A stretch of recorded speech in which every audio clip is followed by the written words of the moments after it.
Everyone, so welcome back to my YouTube channel science की पाठशाला with प्रिया। तो कैसे हैं आप सब? आई होप आप सब बहुत अच्छे होंगे।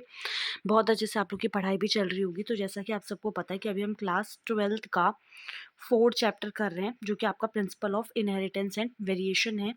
अब हम बिल्कुल एंड पर ही आ गए हैं। तो आज हमें बेसिकली क्या करना है, हीमोफीलिया से शुरू करना है। हमने कलर ब्लाइंडनेस कर लिया था और बिना किसी देरी के हीमोफीलिया से हम लोग आज शुरू करते हैं आज का टॉपिक। ठीक है, तो अब देखिए हीमोफीलिया कैसा है। सेक्स लिंक्ड रिसेसिव डिजीज है which show it's transmission from unaffected. इसमें फीमेल क्या होती हैं, कैरियर बनती हैं। ठीक है, फीमेल में आपको पता है कि एक्स एक्स होता है, तो एक पे अगर वो रहेगा तो वो कैरियर बनेंगी। उन्हें अफेक्टेड होने के लिए उनका दोनों जो एक्स एक्स है उस पे वो होना चाहिए, वो जो डिजीज़ है। ठीक है, तो ये बेसिकली होता क्या है इसमें कि ये जो सेक्स लिंक्ड रिसेसिव डिजीज़ है, ये अपना ट्रांसमिशन अनअफेक्टेड कैरियर फीमेल से कुछ मेल प्रोजेनी में दिखाते हैं।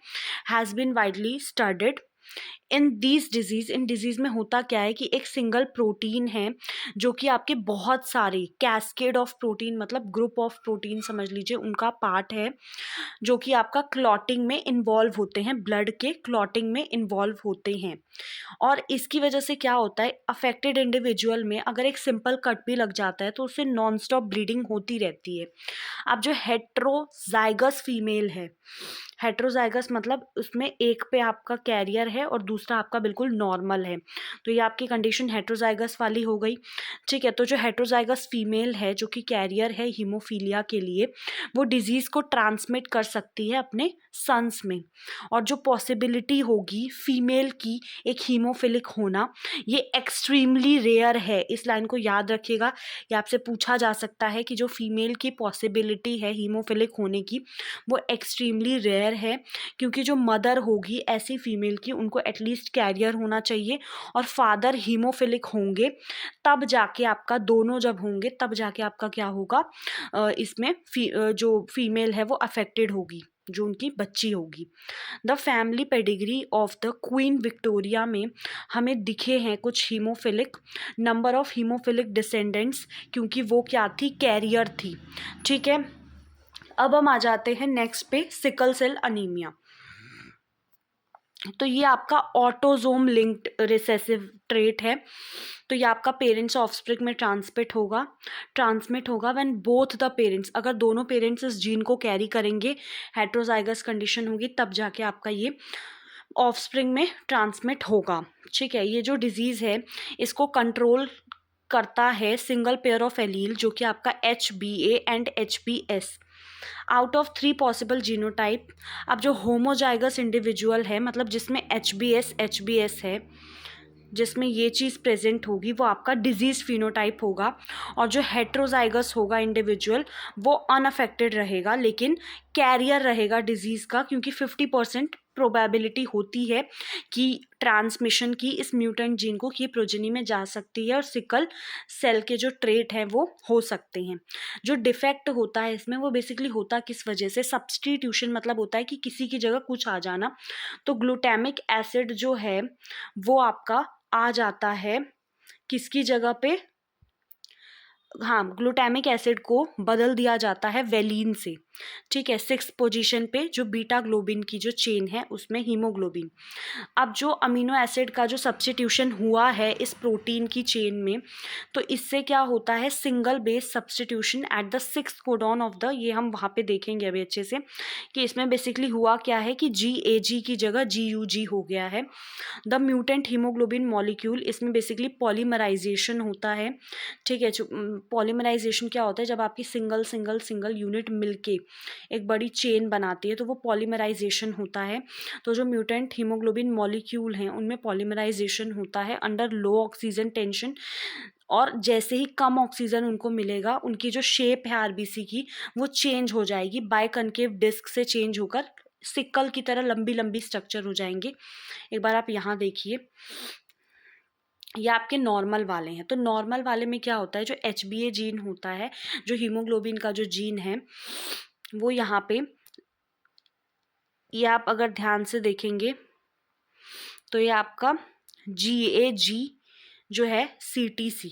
ठीक है, और यहाँ पे देखेंगे ये जो 6th पोजीशन पे ये आपका पेप्टाइड है, मतलब आप समझ सकते हैं कि ऐसे आपके अमीनो एसिड्स जो हैं मिल मिल के आपका इन्होंने बनाया है प्रोटीन, ठीक है।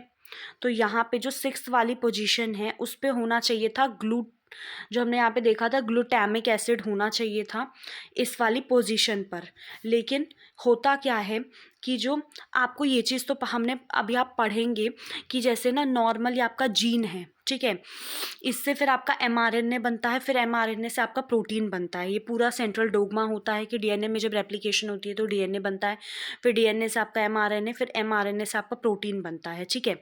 तो इसमें क्या हुआ है ना, ये आपका नॉर्मल है, ठीक है। जब नॉर्मल होगा तो उस केस में 6th पोजीशन जो होगी हीमोग्लोबिन की, जो 6th वाली पोजीशन पे आपका नॉर्मल ग्लूटामिक एसिड बनता है।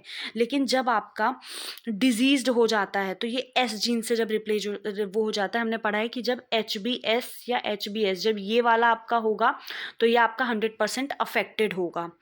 जो हमने ये देखा था यहाँ पे कि हेट्रोजाइगोट वाली कंडीशन जो है ये रहेगा अनअफेक्टेड, लेकिन कैरियर रहेगा, और वहीं पे अगर ये होमोजाइगस वाली कंडीशन आ गई तो ये पूरी तरीके से अफेक्टेड होगा। तो इसमें हुआ क्या है बेसिकली, यहाँ पे चेंज आने की वजह से, इस जीन में चेंज आने की वजह से ए की जगह टी हो गया, टी की जगह ए हो गया। इस जीन में चेंज आने की वजह से एमआरएनए भी दूसरा बना है। अब एमआरएनए अगर इसको रीड किया गया तो GUG अगर आप पढ़ेंगे तो इससे ये आपका कोडॉन जो है इससे आपका ये वाला बनेगा, वेलिन बनता है, ठीक है। वहीं पे GAG से ग्लूटामिक एसिड बनता है। तो एक पोजीशन, सिर्फ एक सिंगल बेस पेयर के चेंज होने की वजह से आपका पूरा का पूरा चेंज हो गया, ठीक है। तो आपको ये समझ में आ गया होगा। अब हम फिनाइल कीटो न्यूरिया के बारे में देख लेते हैं।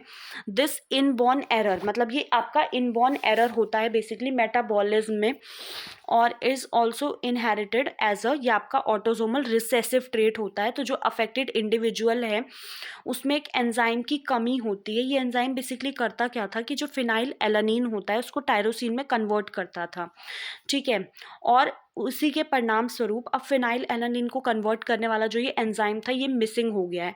तो इसकी वजह से ये फिनाइल एलानिन जो है ये इकट्ठा होता जा रहा है और ये कन्वर्ट हो जाता है फिनाइल पायरुविक एसिड में और उसी के कुछ दूसरे डेरिवेटिव्स में, और ये दिमाग में जाके इकट्ठा होता है। जो इसकी एक्यूमुलेशन होती है उससे दिमागी तौर पे इंसान मेंटल रिटार्डेशन होता है।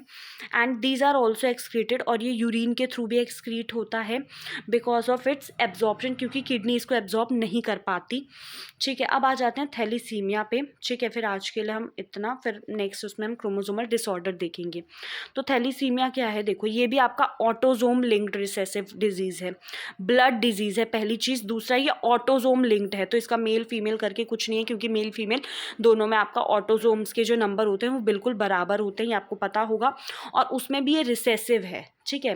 तो ट्रांसमिटेड फ्रॉम, ये पेरेंट्स से ऑफस्प्रिंग में ट्रांसमिट होती है जब दोनों ही पेरेंट्स आपके अनअफेक्टेड कैरियर होंगे जीन के लिए, या फिर हेट्रोजाइगस होंगे, दोनों पेरेंट्स कैरियर होना चाहिए, तब बच्चा पूरी तरीके से अफेक्टेड होगा। अब जो डिफेक्ट है ये आपका किस वजह से हो सकता है, या तो म्यूटेशन की वजह से कि कोई चेंज आ गया है, या तो कुछ डिलीट हो गया है जिसकी वजह से आपका reduce rate of synthesis of one of the globin chain. हमें जैसे आपने पढ़ा होगा अगर तो हीमोग्लोबिन का जो था, जो ग्लोबिन चेन थी उसमें अल्फा बीटा चेन्स होती हैं जो आपका हीमोग्लोबिन को बनाती थी, ठीक है।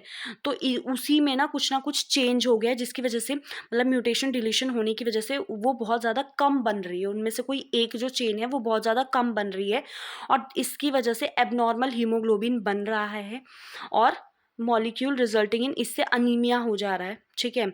जो कि इस थैलीसीमिया की जो कैरेक्टरिस्टिक है बेसिकली इस डिजीज़ का, वो एनीमिया ही है। तो थैलीसीमिया को हम लोग अकॉर्डिंग टू कौन सी वाली हीमोग्लोबिन मॉलिक्यूल अफेक्ट हुई है, हम उसके अकॉर्डिंग इसको क्लासीफाई करते हैं अल्फ़ा और बीटा।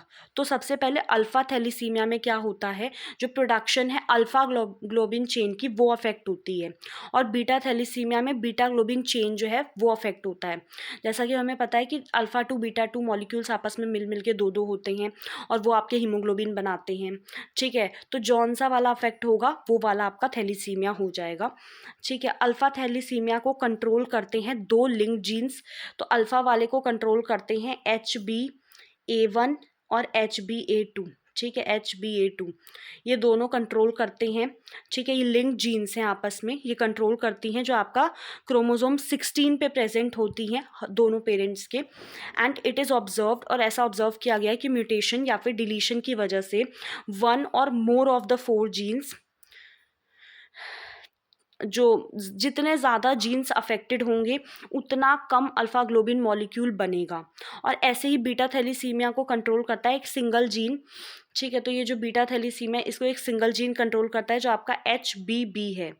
ठीक है, और ये आपका क्रोमोसोम 11 पे प्रेजेंट होता है। अब आपको ये लोकेशंस याद रखनी होंगी क्योंकि इन्होंने प्रॉपर मेंशन किया है कि HBB जो है वो आपका क्रोमोसोम 11 पे है, HbA1A2 आपका क्रोमोसोम 16 पे है।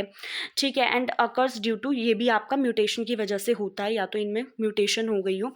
अब जो थैलीसीमिया है वो आपका डिफर्स, वो सिकल सेल अनीमिया से अलग है इन दैट, मतलब देखो फॉर्मर वाले में, अब जो सिकल सेल अनीमिया है उसमें आपने देखा कि किसकी प्रॉब्लम थी, is a quantitative problem of synthesising too few globin molecules. मतलब इसमें बोला है कि थैलीसीमिया आपका सिकल सेल से अलग है क्योंकि थैलीसीमिया में क्या हो रहा है, क्वांटिटेटिव प्रॉब्लम है, मतलब क्वांटिटी में प्रॉब्लम आ रही है, क्वांटिटी कम हो जा रही है, अनीमिक हो जा रहे हैं ये लोग। और वहीं पे जहाँ तक आप सिकल सेल को देखेंगे तो उसमें क्वालिटी में फ़र्क पड़ रहा है कि जो बायकनकेव वाला जो है वो सिकल सेल में कन्वर्ट हो गया है।